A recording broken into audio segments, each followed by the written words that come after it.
me, your man, Louie Tee. Welcome to the 2017 NFL Draft Prospects 101 series, your guide to some of the biggest and hottest names of the 2017 NFL Draft. Of course, I'm your man, Louie Tee, taking you along on this journey as we break down as many of the top prospects of the 2017 NFL Draft as we can possibly get through. We're talking wide receivers, and just like I did at the running back position with Alvin Kamara, I've found me a new man crush at the receiver position. This is a guy that I turned on the tape, and it's funny, you hear Mike Mayock during the draft process talk about some of these guys, and you want to know why he's rooting for them. And when you watch the tape, you all of a sudden have that epiphany. It all makes sense to you why he's rooting for specific guys, wanting them to run fast, because you watch the tape and you're like, man, I want to like this guy. Please make everything add up so I can like this guy. And everything adds up. So I really like this guy.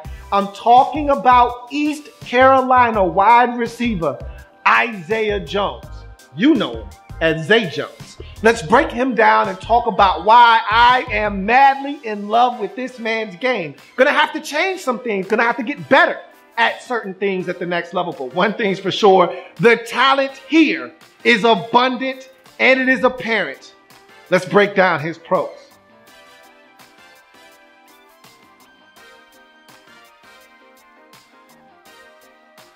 First thing we start with is size. There's a number, and like I said, the number of really impactful receivers in this draft, I think, isn't that great.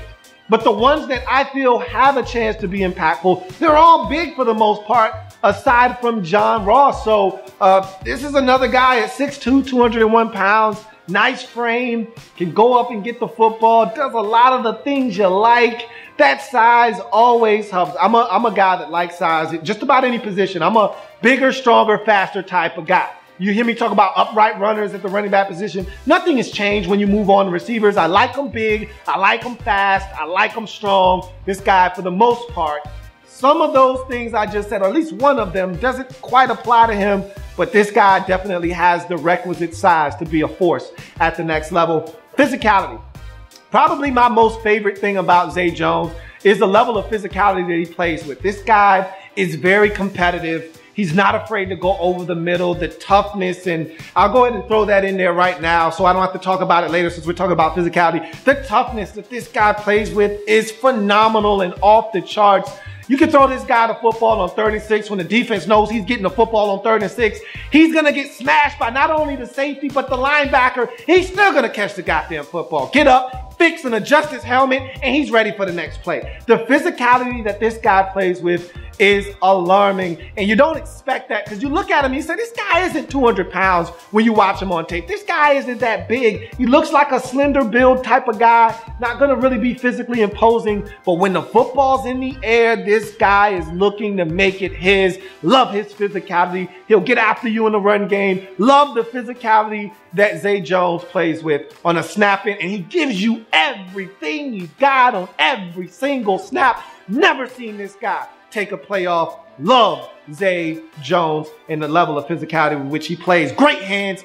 This guy is a machine. When you're talking hands, the ball hits his hands 99% of the time. He's going to catch it every now and then. I'm talking about once, probably every 20 games, you might get a drop out of this cat. For the most part, if it hits his hands, he's going to catch it. He's what I call a machine. His hands are built for catching the football. Love Zay Jones and his ability. You don't have 158 catches, setting an NCAA Division I record for most catches in a season without having some machine for hands. That's exactly what this guy has. Great hands. Expect him to catch the football. Rackster. Now, he's a different type of rackster, okay? I talked about the level of physicality, and this is where it comes into play. He's not John Ross. He's not Corey Davis. He's not looking to make anybody miss out in space. He's more like Mike Williams when you're talking about a rackster. He's a guy that's He's going to catch the football. He's going to look to turn up the field, and he's seeking out contact. He's not looking to run away from anybody. He's not looking to juke anybody because he knows, look, I'm not that type of guy. I'm not going to make anybody miss out of space. But what I will do is I'm going to put my shoulder down, and if you soft, I'm going to run your ass over. So he's one of those lunch pail, hard hat type of guys that will run you over. He's looking for contact. He's physical. He's going to get everything he can get out of every single play. And if he's got to put his shoulder down on 3rd and 9 after he catches a little crossing route, a shallow crosser, 2 yards past the line of scrimmage, and he needs 7 more yards, he's going to turn up. And if there's a safety in a corner waiting on him, he's going to put his shoulder down. And if you're not ready, he's going to pick up that first down. That's the level of physicality and the rackster. When I talk about rackster, I'm not talking about him juking and jiving and making guys miss out in space. No, no, no. He's looking to put his helmet and his face mask in your face. That's the kind of rackster I'm talking about with Zay Jones.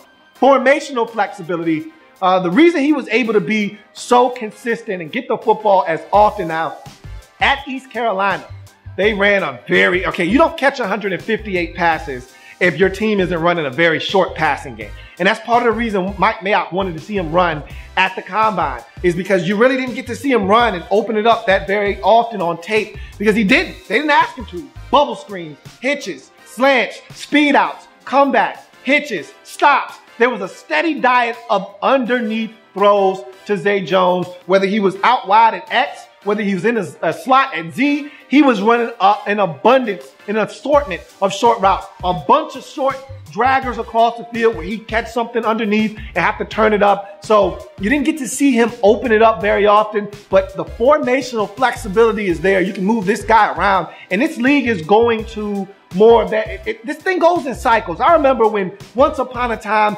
Joe Jaravicious was the rage, all the rage in the slot. When they won the Super Bowl back in 2002, when the Bucs had Joe Jaravicious in the slot, everybody wanted a big physical slot guy. And then we've seen the transformation from Wes Welker and all of the smaller guys and the Edelmans and the Amendolas of the world who win in the slot that are diminutive. Now we're starting to shift that. You see the Eagles using Jordan Matthews in the slot as a big guy. You're seeing some teams kind of go back to that. It wouldn't shock me if Zay Jones is one of those guys that you see in the slot a little bit and you have a bigger receiver winning in the slot because he's not afraid to go over the middle, do the dirty work. Speaking of which, he's a technician.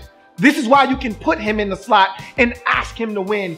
He is a technician. He's surgical with that bitch. Scalpel, hand it to him. He's going to carve up the defense. He's that kind of guy, in and out of breaks. I think he can get a little bit better and be a little bit more subtle in some of the things he does. But, man, he will break a dude off. I love the way he runs routes, comes back to the football, makes himself an inviting target for the quarterback. What more can I say? We're going to move on to the next one. Speed, and quickness. I think he's quicker than fast. We'll talk about that a little bit later on, but he ran a 4.45 at the combine, which was way more than you saw on tape. So I don't know if he plays to that speed or not. I think he's more of a build-up guy. When I did see him open up, he ran as hard as he could. You could tell he was trying his hardest to get up there. But I don't feel like he threatens the defense, but he will break your ass off with a double move a couple of times. He was so wide open. You want to know why. Then they play back the replay. You're like, uh-oh. Got him. He broke him off with a double move. So he's the type of guy that will hurt you with a double move. But I don't necessarily know if that 4.45 is something that you're going to see on the field from him or not. I still question that. We'll talk about that a little bit later on. But he does have quickness in and out of breaks, does do some really good things. I think his quickness is very good and adequate enough to win at the next level.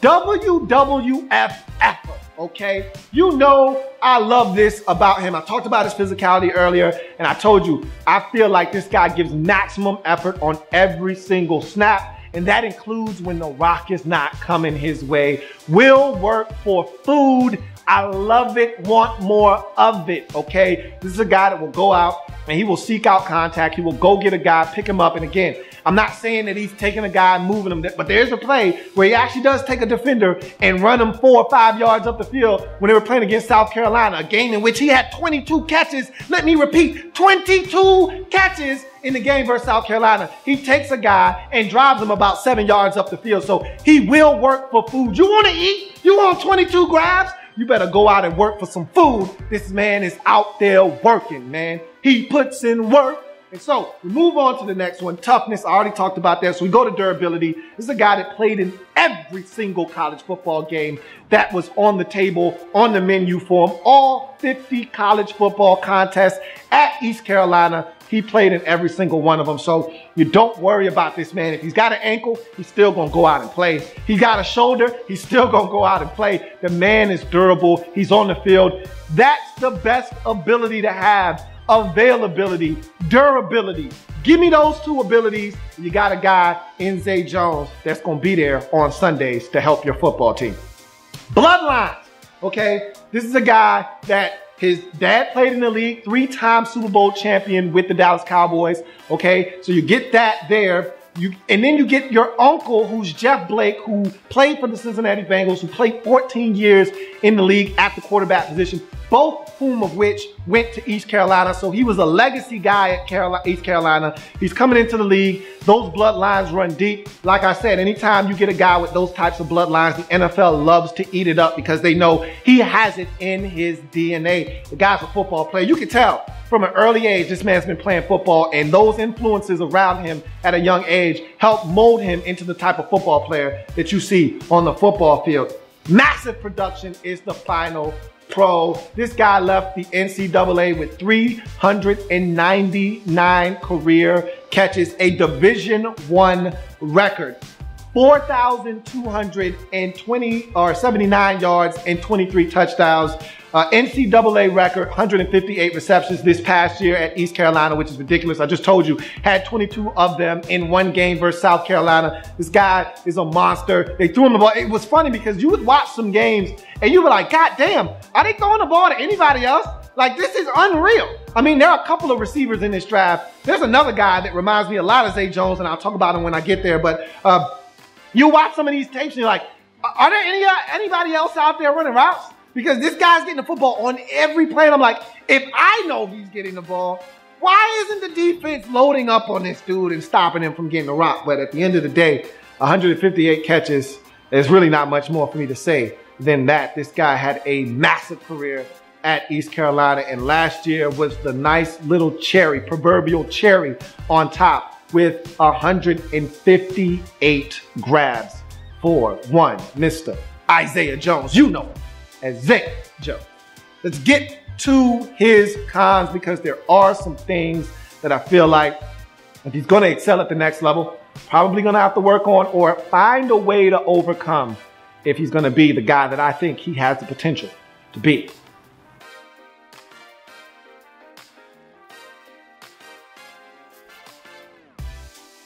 So I talked about his speed earlier, and that 4.45 to me is a little bit of a mirage, because when I saw him open up, I don't think teams, I don't think players, I don't think the opposition is scared by his speed. And so the first con is, does he scare you vertically? I don't think so. I look at him and I say, I don't think anyone's afraid of your speed. And because of that, players and corners are squatting on these routes. And because he runs so many underneath routes, you get a guy squatting on some of these routes, and there may be an issue with him separating at the next level because you're not afraid of his long, deep speed. And that's something I worry about with Zay Jones. That's one of the few question marks I have, is can he win consistently at the next level, because teams aren't going to be afraid of his long distance speed. And so that lends me to my next con and my final con with him, because this guy's pretty clean. He's to me functionally strong. And what that means is he's not a guy that is going to blow you away with his strength. You know, you want guys at 6'2", 200 pounds to be strong. So if he gets to the top of a route, the stem of a route, and that corner isn't giving him any space, because I just told you he's not threatened by his speed, so he's squatting on that, I'm going to need him to be a little physical at the stem of that route. Maybe give him a little shoulder, a little bit of push action. Don't make it obvious. We don't want the yellow hanky touching the ground. But be a little physical at that point of contact with that cornerback to give you that separation that you may need. Maybe you get caught up in traffic with a linebacker that wants to hold you because you're running a little rub route, or you're running a little crosser, a little shallow crosser, and that linebacker wants to grab you. Get your ass off of me. I got somewhere to be. Can he do that? I don't know, because to me, he's a functionally strong guy. When players were laying hands on him early in routes, he would get displaced a little bit. I'd like to see him be a little bit more stronger, okay? Football in the air, be a little bit stronger at the point of the catch. Be a little bit more strong. I think he's just functionally strong, which means he's average strong for his size. I'd like to see him bulk up a little bit, get to 206 or 7, and have that be muscle, and use that. And don't just get bigger just for the sake of being bigger. Get bigger and actually have that translate to the field. But if you're asking me which one of these receivers I think has some tremendous upside and has great value for your football team, he'll do the dirty work. He'll go over the middle. You can play him out wide. You can play him in the slot. He'll block in the run game. Everything. He's a glue guy. He's one of these guys. No, he's not a first-round pick. No, he's not going to be that receiver that's going to come in and change the game like a Julio Jones, or even in this draft, like maybe a Corey Davis. But I'm telling you, he's one of those guys you have on your football team where you say, man, I don't know where we'd be without him. He's a glue guy. I love him. Would love to have him on my football team if I were a coach. That's Zay Jones and his draft prospects 101 breakdown. If it happens in the National Football League, whether big or small, we cover it. Oh, here on the Louie Tee Network, I got some more receivers to break down. Man, I love receivers. I got more to break down. You come back and join me, man. Like the video, like the channel, subscribe to the channel. Have fun, man. We're going to keep having fun. We'll see you next time.